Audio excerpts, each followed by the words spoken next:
house makes me breakfast, but I don't know how. I live in a future town where the same old local politics are getting me down.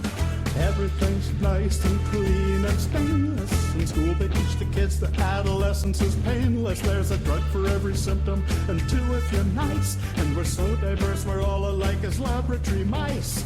We live in the future now. The future now. And welcome to Generation XYZ. I am Jim, part of your X experience, over here with Michelle. Hi, Michelle Shank here. We've got Iyanna, our Z experience. Hello, everyone. And Debra, our millennial Generation Y experience. Hey. And I guess we are talking today. This is our first recording that we have done post-election. And at this time, technically speaking, the elections have not been certified, but the tradition of the race being called by the Associated Press and other news networks is that Joe Biden has won the election, the Electoral College, as well as the popular vote.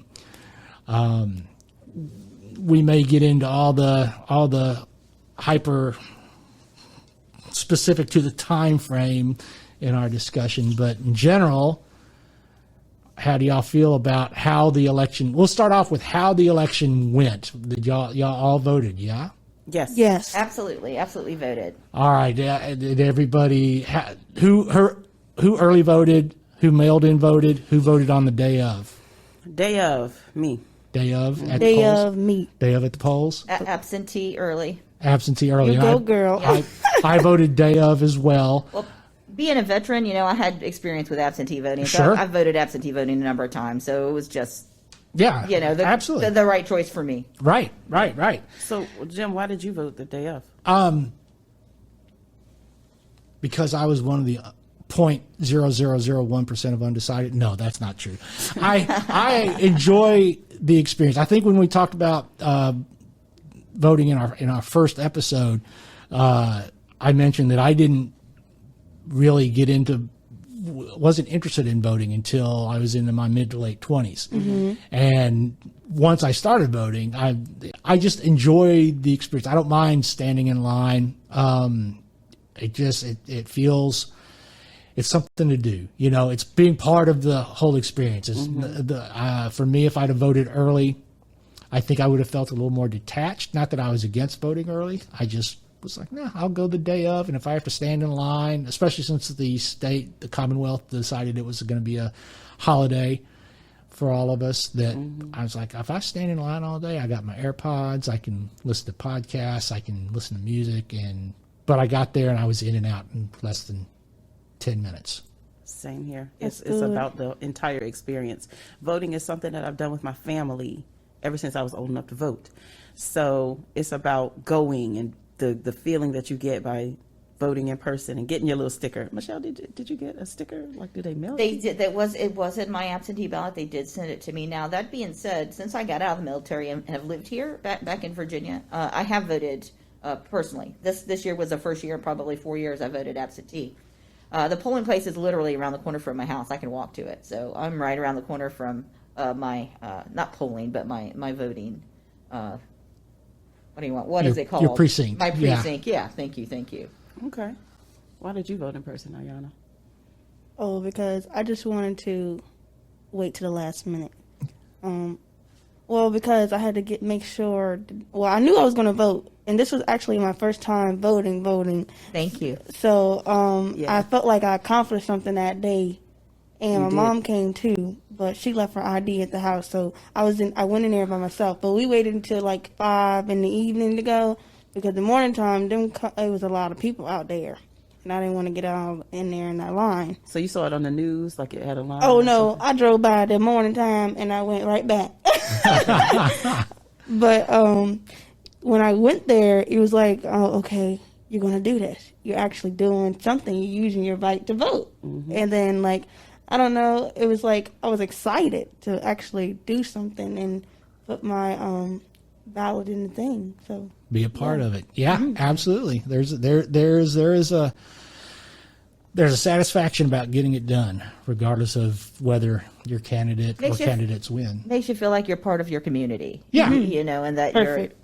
Yeah, for sure. Yeah. When I went in, like I said, I was in and out in less than 10 minutes. I walk up and I was like, wow, I asked them, has it been this slow all day? They're like, oh, no. Oh, I'm glad to hear that. Because when you said you walked in and out, I was a little disappointed. I was like, I mean, I don't want anyone to have to stand in lines, Right. but if you're walking in and out, that means there's not very many people voting. Right. No, I think they all showed up early. And, I mean, let's face it, being in a urban, suburban, a metropolitan area, none of us really have to worry about how far our polling place is from us, as opposed to disenfranchised voters in more rural areas. Yeah, I've seen the videos and the stills even. Yeah. Yeah, Lines yeah. and lines and lines and people waiting for hours and hours to vote. That's too bad. Right. Machines breaking down, and so all sorts of issues going on that you hear about. in the news. Absolutely. Yeah, it can be frustrating, especially when you hear a lot of the before the election chatter about how all the negative stuff that could go on with voting that that have been spread through various media outlets and through social media, all the concerns that one side over the other said that there was going to be more. You know what it felt like to me? It felt like to me, as some of these things were being said, it felt like what they call a long grift. You know what I mean? It felt like me like we were being set up for what was going to take place after the election. Sure, With the mail Yeah. and with the courts and et cetera. Now, that being said, I understand perfectly that legally, both candidates have the right, to challenge Sure. any of the tight elections by percentages or whatever. So, I say absolutely, law and order, use the courts, use your due diligence, use your rights. But my issue with it is, like what I said, was it's like it was being set up weeks and weeks in advance before the event actually happened. So it just feels rigged. And now it's funny to say that Right. because I know that there are people on both sides of the aisle that feel it was very rigged both ways. Yeah. Well, it's But yeah, what you're- I want to know and see evidence, though. Right. I don't just want rhetoric. I just don't want someone saying someone said or I hear and people say. And I yeah. want real You want evidence. facts. That's You don't another want the word reason. from mouth. Yeah, that's another reason why I kind of welcome the challenge. Like, challenge it. Let's go ahead on Right. and prove that it's right so that we get that out of the way. There's no more questions about the legitimacy of the election and the election process. Right. I agree. It's like what is done is done. Yeah. Let it be. Right. And, and the fact that there's no challenges in certain states. If you break them into the blue states and the red states, the deep red states, there's no challenge. Like Oh, of Texas course not. and Florida. I mean, even though both of them are kind of battleground states now, but still the deep red states, there's not any challenges. And the same thing with the deep blue states, California, New York. There's not going to be any challenges there. And it's always the battleground states, and it's always the ones where it's a slim margin. And the fact that Georgia is at this time, less than 0.5% difference. So they're doing an automatic recount as we speak. So I think it's less than, I'm almost positive it's less than a 10,000 vote difference right now, which is amazing that, you can get a deep red state like Georgia to end up being a battleground state. Yeah, that says a lot. So It says a lot that I think that many people that maybe didn't have a voice in past elections or maybe didn't think they had a voice in past elections, came forward and helped push their own, ideas and what they wanted to see going forward. Earlier you asked, what we felt about the election and the outcome of the election and how did we feel going into it? And I would have to say that I felt pretty positive going into it because it just felt like the momentum of the United States and the world, at least the majority, not all. I understand. I'm not talking about all people. Sure. Okay. It just seemed that the momentum of this decision was to go to Biden or the Democrats. I mean, that's what I felt from the world. That's what I felt from the United States. Not to say there wasn't opposition. I'm talking majority. Right.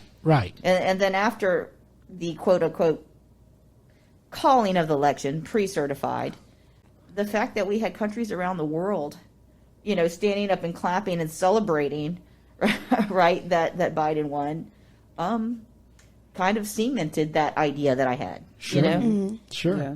And it's the fact that politics are what they are, where some people not comfortable saying anything because they don't want to frustrate either side. Yeah. They don't want to anger any side. They want to keep all their options open, which you can sort of understand from a certain, I guess it depends on your standing in the global community, and how much support you need. How strong you are and how much you need the United States. Right?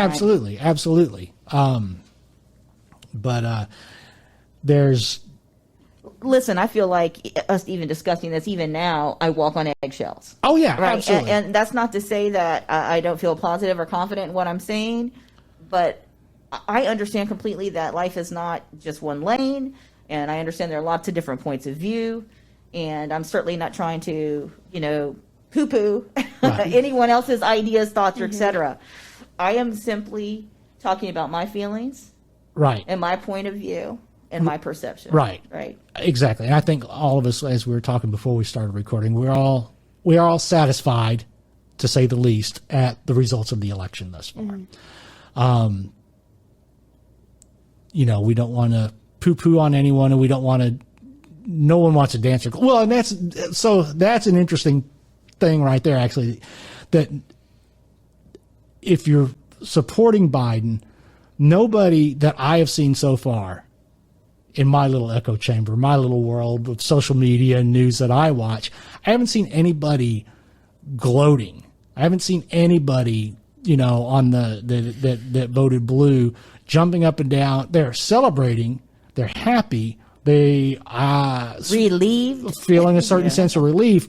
But I haven't seen people doing, a gloat like our team beat you. It's The like we won, but it's loser. not. Yeah, exactly. I haven't seen that, which is interesting. And it's good because we need to focus on uniting our country. Right. I agree. I'm trying to stay humble in that. Look, truthfully, I'm not a Democrat. I've never been a Democrat. I've mostly been a libertarian independent most of my life. I have voted Republican. I have voted Democrat, and I have voted independent. So I really, at least for me in my politics, it's not about party. Right. It's about whoever's values align most with mine. Sure. And again, for me, I'm not a one policy person. Right. It's not death penalty or abortion or this or that. It's a combination of all those things, and it's who aligns with me most. And there have been different candidates that align with me most. But for me, again, I am very relieved because I do agree that our country does need to come together. I think that we have to step across the aisle. I think it's going to take moderate compromise from both sides. And I don't think that President Trump at this time is willing to work across the aisle. Yeah. Right. So that's one of the reasons I'm very happy that it's Biden, because I want someone that will try to work across the aisles. I am so sick and tired of my side and your side and Democrats and Republicans and this and that. We are all citizens of the United States of America, and we all should have a say. And I just thought democracy was supposed to be about the majority. Right. And so if the majority are wanting these type of policies in this type of country, then that's what our government and our representatives are supposed to be listening to. That's very simplified. I mean, I know it's not that simple. Right. But But it's that's an okay. idea. It's an idea that I can stand behind and hope for, right? And it's hard to verbalize and it's hard to quantify. It's hard Yeah. to put into concrete terms, the whole thing. Because, you're not, in theory, you're not voting for a person. You're voting for an idea and ideals. And the parties, in theory, should represent, since we're in a two-party system, they should represent everything from the center outward. And because of the way the world is, our news media, our social media that we've talked about before. The way it our doesn't come across that way. economy The fringes, the extremes are the loudest. And so that's what we hear the most. Right. Good point. Well, Yeah. we also need to remember that both the Democrats and Republican parties, both, are very much, organizations. And organizations need money Right. to run. Right. And this is one of the reasons, that, everything is so severe, if you will, or it's all or nothing, because Democrats and Republicans are wrapped up with other businesses across the nation, whether it be oil, whether it be environmental, et cetera, and they are wrapped up with lobbyists in that as well. Sure. And so there's a lot of money. There's a ton of money. There's a whole lot of money wrapped up in our government. Right. And those are reasons why the parties fight so hard, right? Right. To be on top. Yeah. I mean, they're money talks in this country. Exactly my thoughts. Yeah, most definitely. Iyanna, so this as the first time you voted in a major election. You've talked about your experience a little bit. What do you see going forward how interested are you in politics going forward? Are you someone that goes, because of the way the world is right now, with COVID, with as contentious as this whole electoral process has been, with all the rhetoric, all the, us versus them, all this stuff, and you having a chance to vote, does it make you more interested in being more active, or are you really sort of, hey, I just want to do my part, I'm not a voice for anything right now? Honestly, I feel like I'm in between. I want to be active, but I don't want to be any major politics, but I don't want to be having any drama either. I just want everyone to work as one, as a team, and to come together. Shonk said, we don't need to worry about the different parts. We actually just need to worry about what is going to be done about the situation and become better. Right. And that's what I feel like. Whoever you feel that's going to work best for our country or for you, then do you.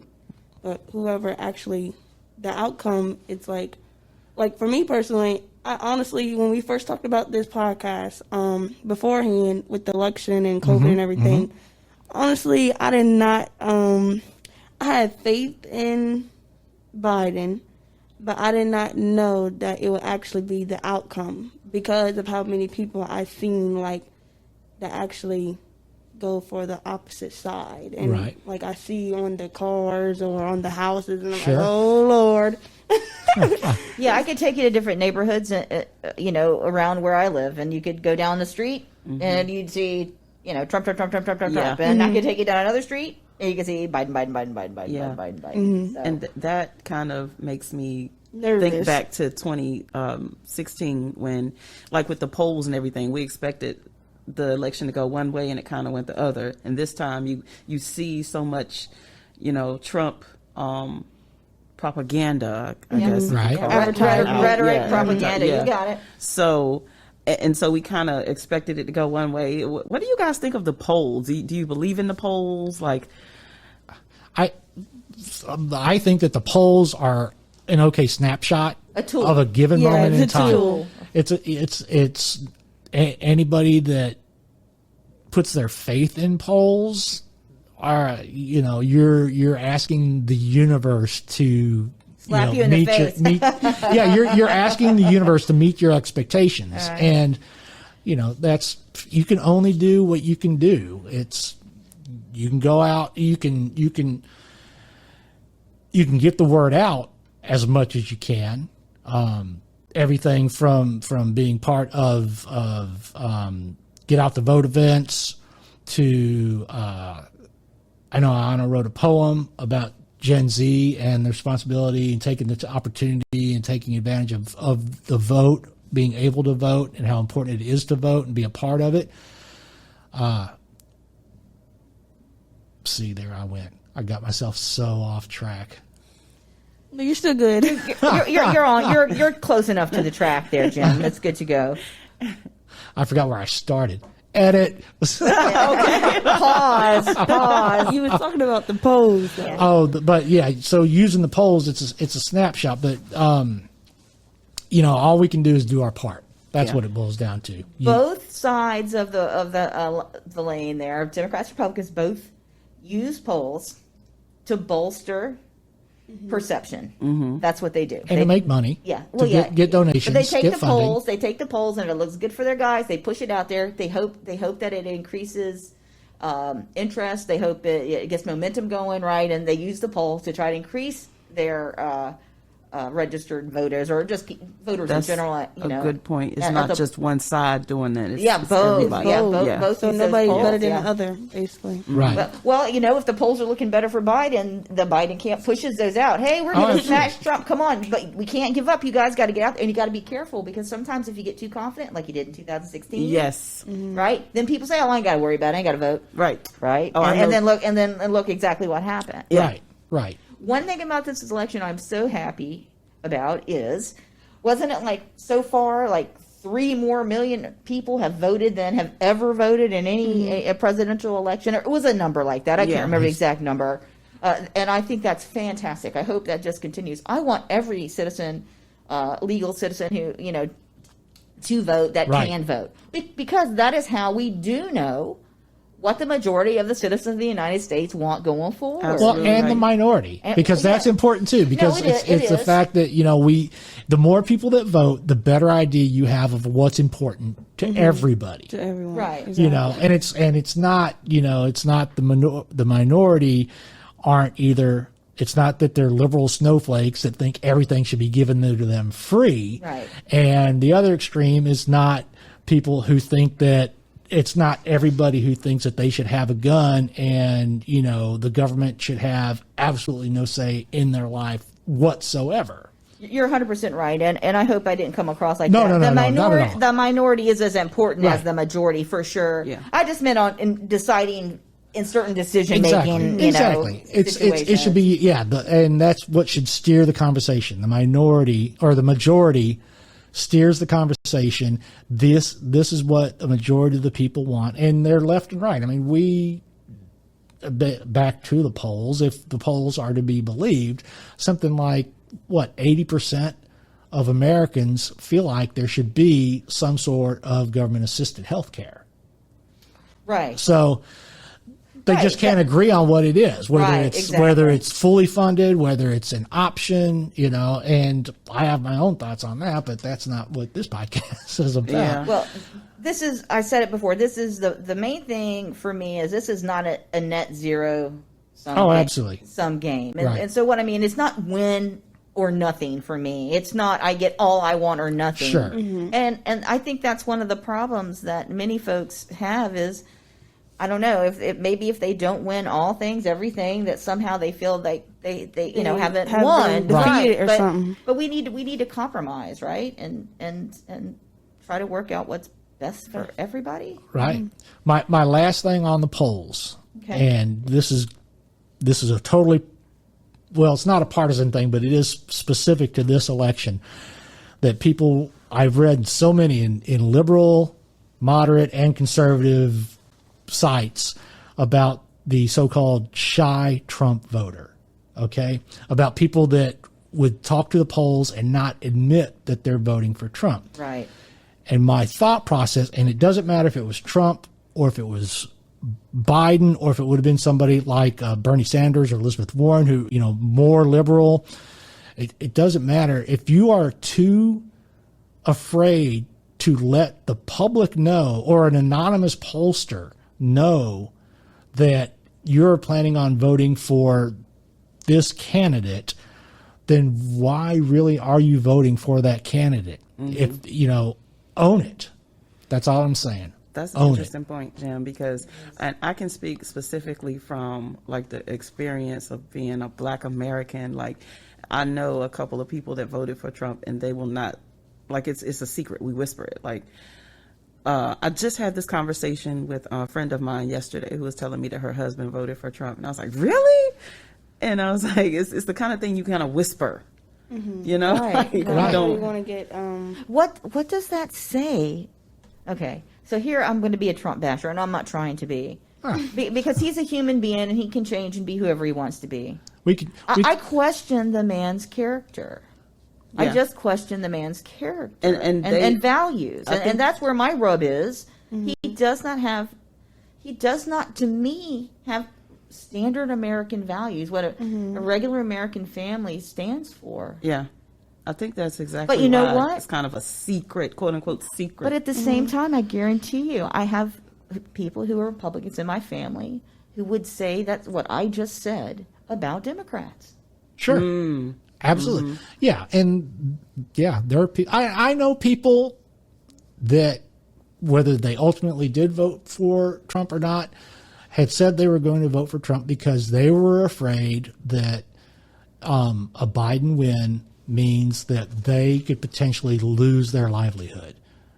Yeah, and, right. And it's all going to be communism and socialism and all this stuff, right? And that's a fear, and I can understand fear driving you to vote in a certain direction. You're scared you're going to lose your job, or you're scared that you're going to lose health care, or that your next health care scare is going to literally bankrupt you. And so I can understand that. I think this election in particular was such an election of extremes, and actually 2016 was the same thing.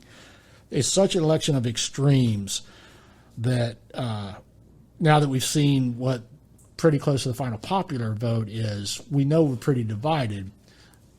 We just need to, hopefully we can find Middle more ground. common ground than yeah. I agree with what you're saying, Jim. I think that going back to the whole black perspective thing, that those blacks who voted for Trump that I know of, I can't speak for all, it definitely came down to money and how they felt money was going to affect them. We were talking before we started recording about the celebrities who came out, black celebrities who came out supporting Trump. Yeah, it's all going to be always a money issue. Yeah. And that's where you go. People vote, me included, vote our own interest, right? Yeah, sure. Yes, we correct. vote our own interest. And so I guess that's just maybe something we need to keep in our head all the time, that those people who are voting for someone when you can't understand it, they're voting what they feel is their own interest. Well, I'm voting my own interest. Exactly. Yep. But I do vote my own interest, but I have a caveat to that, and I already said it, and that is I also vote to someone who holds certain values and ideas. Sure. You know? Yeah, there's nothing wrong with that. If it's a 51-49 proposition where, hey, this person has one extra value that I hold dear that they're supporting, I understand that. Yeah. It's We're just all so divided. It's just so stressful, right? I find it hard to talk about this election or any election, just the voting process in general, without talking about the Electoral College. Like, I feel like we could have a whole separate XYZ on that. Oh, absolutely. Sure. Like popular vote versus electoral college Vote. vote. Yeah. So I cannot understand. Do other countries have electoral colleges, or is it just us? I don't understand how in a country where most people would vote one way, it can go another way. That doesn't make right. I think it definitely needs to be revisited for sure. And I'm not just saying that because, President-elect Biden possibly has been elected. I mean, I've been saying for a number of years, I really think the Electoral College and how it works should be readdressed, because I understand to get why it was done and how it was done, but at the time, way back when it was done. Way back when. Yes, but we are in a new world, and we have new technology, and we have new means, and we have new ways, and I definitely think it should be revisited and possibly changed, and again from both sides of the aisle. Right. Right. I think that because of the Electoral College, there have been so many people that feel like their vote doesn't matter because they see instances where the majority of people vote one way and the election goes another. Right. However, redistricting. But there are people, redistricting. Just all kinds of things go on to help to what's the word, slant Electoral College votes, or right. Yeah, and again on both sides of the aisle. on both sides, yeah. I don't know what the solution is. I don't know. Maybe it's something along the lines of, like our intro generally says, we're not here to argue, change minds, or solve the world's problems. We're just here to give our perspectives. Yeah. But I don't know if it's something as I don't know if simple. I don't think there's a simple solution to it. Yeah. Because I understand that if you go with just the popular vote, then people will say, look, that means that metropolitan areas have all the control because that's where a majority of the people live. You know what I'm saying? Right, I understand the districts here. And so, city folk have more say over policy than country folk.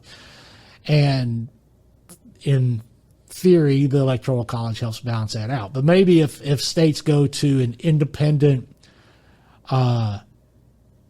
districting, that it becomes, instead of electoral votes, it's by district. So, like Maine and Nebraska do it. You win that congressional district, you get that vote. And then whoever has the majority at the end is the winner. Then everybody in every district has a say. That's a good compromise. Now, I don't know the ins and outs of it. Yeah, it we just got to be smart. Sense. Be smart and be careful that your state representatives don't go in there and start redrawing the district lines. Gerrymandering. Although they do that anyway. And do. That's how we get red and blue majority state houses. Right. But like you said, maybe an independent organization, but wow. I think it's going to take, I don't know. Texas and Georgia being perfect examples of states that are starting to swing blue. They're getting close, or they're becoming battleground states, let's say. And if we have plenty of battleground states, then maybe it's not as much of an issue. Maybe the Electoral College isn't as much of an issue because candidates are actually out visiting more sites, more people. And there's still going to be some deep red and deep blue states, like, the Republicans aren't going out to California except to maybe support a senator, a representative, local level candidate or something like that. But if there are more battleground states, then more people will get the attention of the candidates that they'll be coming out there. But if it's still just urban patches and rural patches, then I don't know. I don't know what the solution is. It's complicated, but I think the one thing that we can all agree on is vote. Yes. Yeah, no, absolutely. Use your voice. And your local elections as well, because truly, those laws that affect you the most are right there at your local level first. I mean, federal laws are important and whatnot, and federal policy, but, voting to be involved in your local elections, that's who you send to Washington. You know what I mean? And that's who represents you. Debra, what was for you, if you don't mind sharing, what was the most important issue that you voted on in this election? Honestly, I would have voted for anybody that wasn't Trump. Really? Anybody. Because Bernie was my favorite. Biden would not have been my personal pick. But I would anybody but Trump. Yeah. Crazy, right? I know. No, it's not crazy. Sometimes that's what your vote comes down to. It can be, I just don't like the other person. And maybe it's a conversation for another podcast about what all that entails. Why, what about you, Michelle? I definitely voted for Biden. I hate to say he was not my first choice, but I was voting Democrat this year regardless of who the candidate was. And I hate to say it that way, but I looked at the independent candidates. I was not going to vote for Donald Trump because our values are so far off. And so pretty much, I'm with you, Debra, 100%. It was whoever was on the Democrat ticket. Yeah.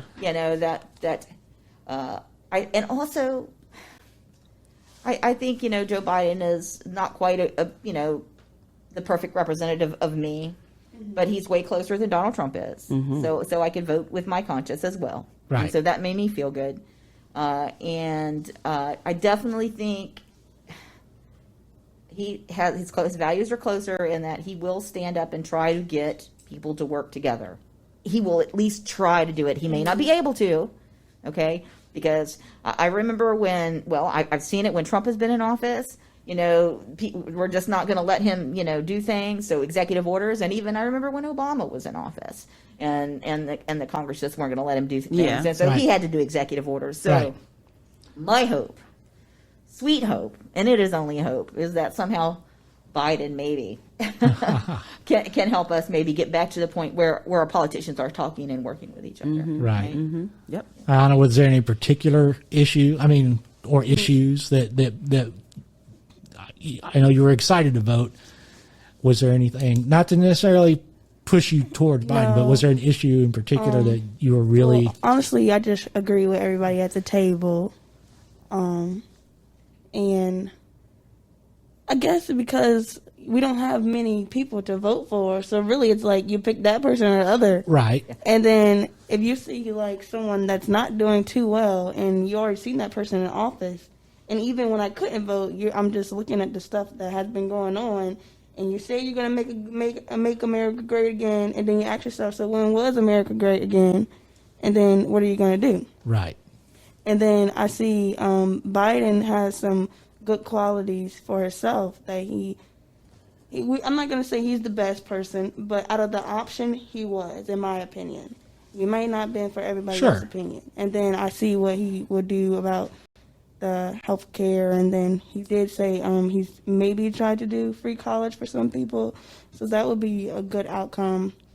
And he had some all right values, like Shunk said, so yeah.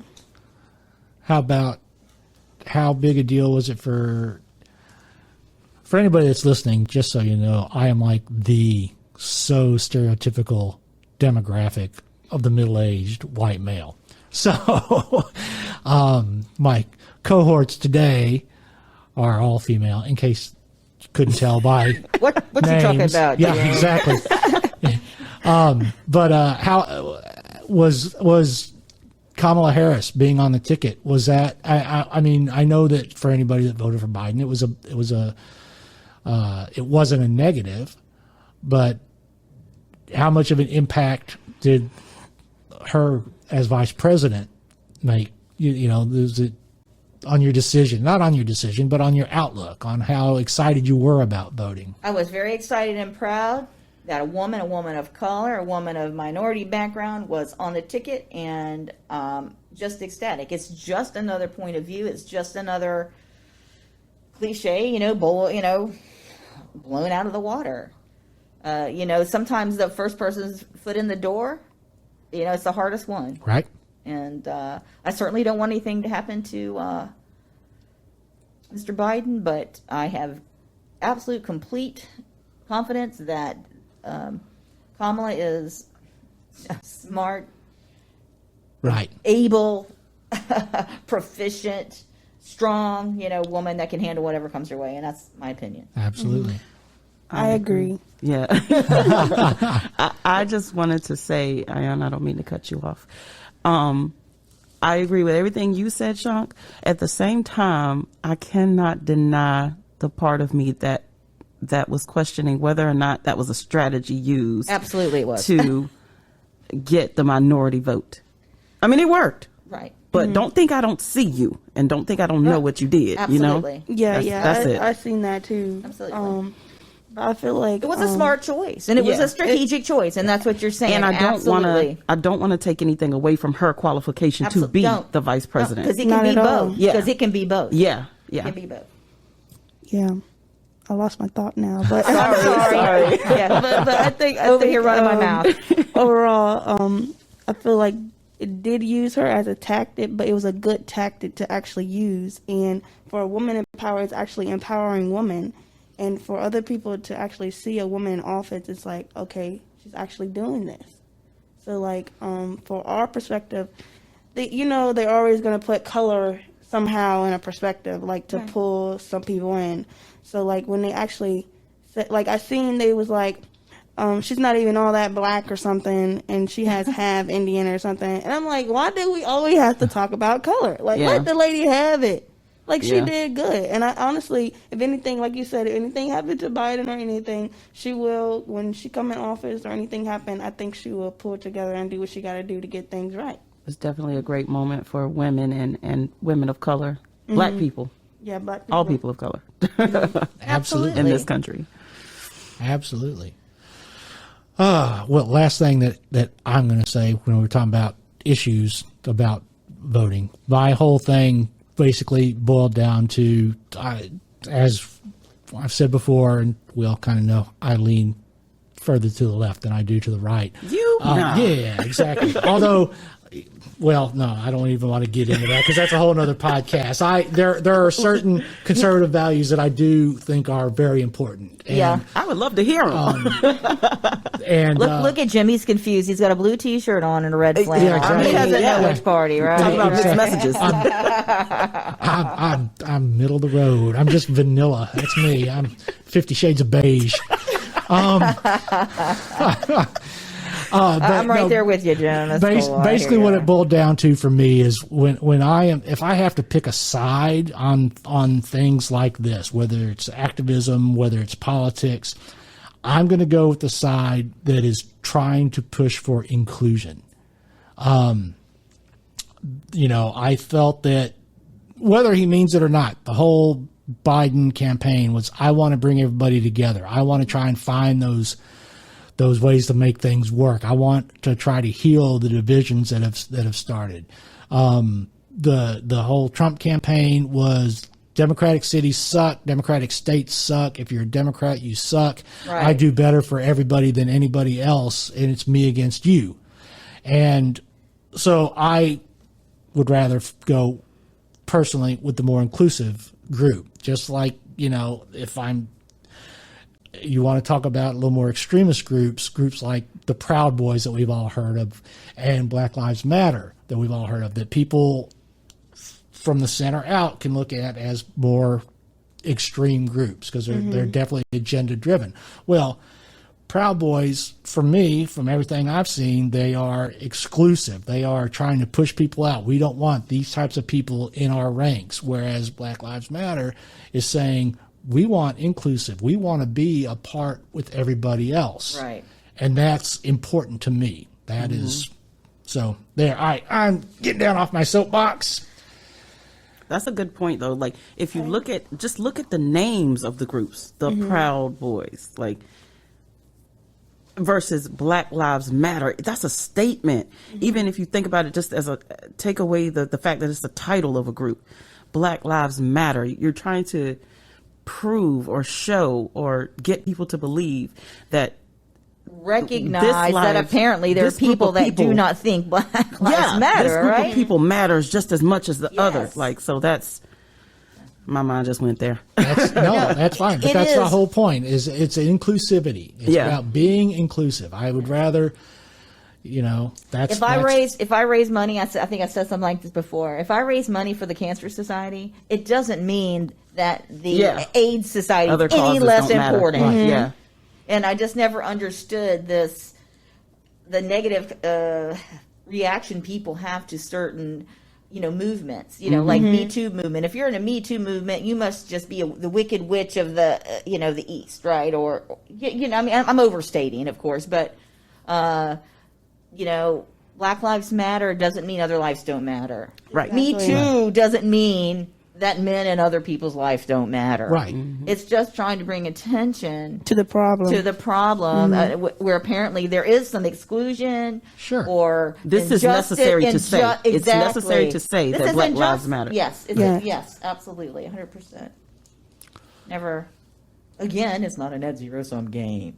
It's not that if Black Lives Matter, nothing else matters. Yeah. There you I go. don't get it. I don't Yeah. understand why that's a problem for people, but it is.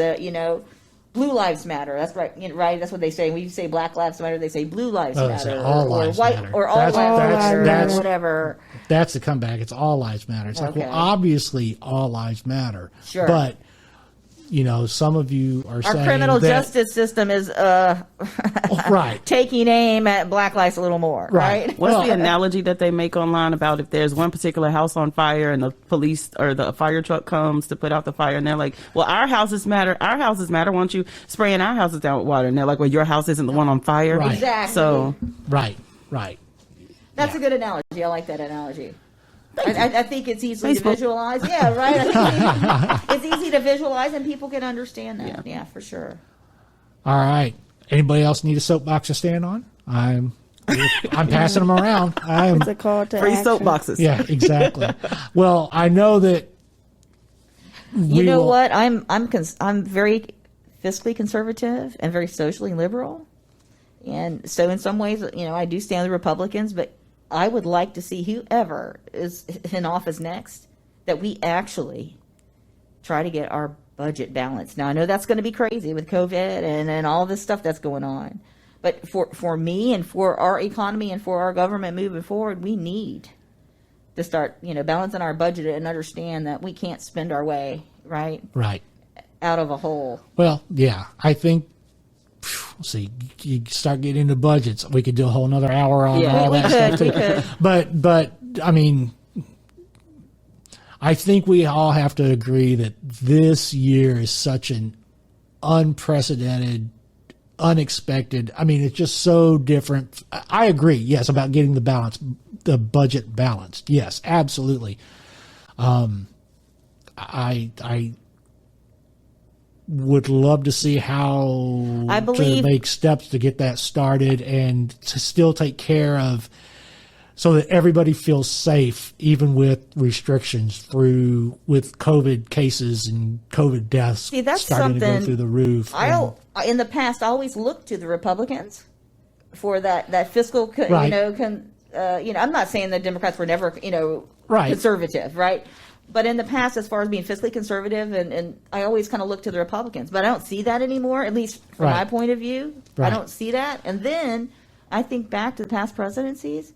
I believe the last time we had our budget balance was with Bill Clinton, I was thinking Right. Clinton. who was a Democrat. Right. So, yeah. see, I'm messing with my own perceptions right now. Maybe I need to rethink that myself. And maybe one time we'll sit down and we'll have a talk about administrations through our generations, starting back with probably our earliest remembrances are Nixon. Yeah, I remember Nixon. and Ford. I wasn't voting, but I remember. Right. And then up through current day, where we'll talk about all that at some other time. But stay tuned. Yeah, stay tuned. Well, I Right. mean, we're going to come back again after the holidays and talk more about, because Lord only knows what the next 60 days or so have in store for all of us between now and January 20th. So, but I want to tell y'all that I appreciate telling y'all that I appreciate y'all.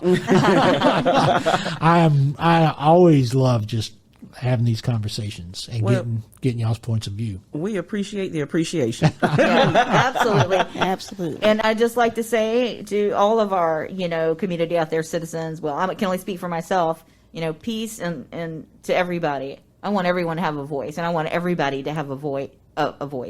Absolutely. Well said. And for the record, anybody involved with Thomas Nelson Community College is welcome to be a part of this discussion. Come on to Generation XYZ, because we really are talking more about, we all are sharing very similar points of view on this particular subject, but we really want to make it about the differences from the generations, what we see, why something may be important to us that younger generation may not realize. I didn't realize that was such a big deal to you, and why I ask what's important to y'all, so I can understand why from the millennial perspective or why from the Gen Z perspective, this is why I voted. This is why it's a big deal to me.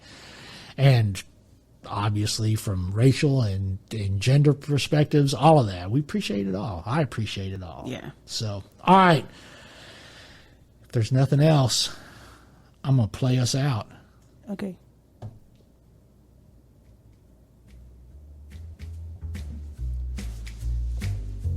I live in the future now.